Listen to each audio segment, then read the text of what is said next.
আরে বাবা আমাকে বাঁচাও। আরে বাবা আমাকেও বাঁচাও। আরে বাচ্চা তুই চিন্তা করিস না, তোকে আমি এখনই বাঁচাবো। এই নে আমি তোকে টাকা দিলাম, এই নে আমি তোকে বই দিলাম।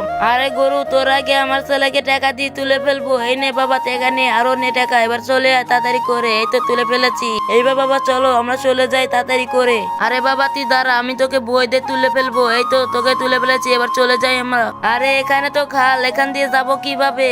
আরে বাবা তুমি চিন্তা করো না, এখানে ডায়মন্ড দিয়ে ডায়মন্ডের উপর দিয়ে চলে যাব। এই তো পার হয়ে গেলাম। আরে বেটা ওরা তো পার হয়ে গেল, আমরা কিভাবে পার হবো? আরে বাবা এই গাছটা ফেলে গাছের উপর দিয়ে পার হয়ে যাবো আমরা। আরে বেটা আর একটু পার হলে আমরা ডায়মন্ডের কাছে যাব। আরে বাবা তুমি দাঁড়াও, এখানে আমরা ডায়মন্ড ফেলে চলে যাব। আরে ডায়মন্ড তো কাছে হলো না, চলো আমরা চলে যাই। এত বড় নদীর উপরে গরুটি পার হবে কিভাবে? তার আগে তোমাদেরকে একটা ম্যাজিক দেখাই। প্রথমে ভিডিওতে লাইক দিবা, তারপর চ্যানেলটা সাবস্ক্রাইব করবা, তারপর শেয়ার শ্রেণী ক্লিক করার পরে সাইডে ক্লিক করলে এরকম ম্যাজিক দেখতে পাবা। তোমরাও পারবা, ট্রাই করো। এই তো বাবা নিচে নৌকা আছে, নৌকাতে ওঠো। এই তো নৌকাতে উঠে এবার পার হয়ে গেলাম। এই সোনাগুলো আমাদের।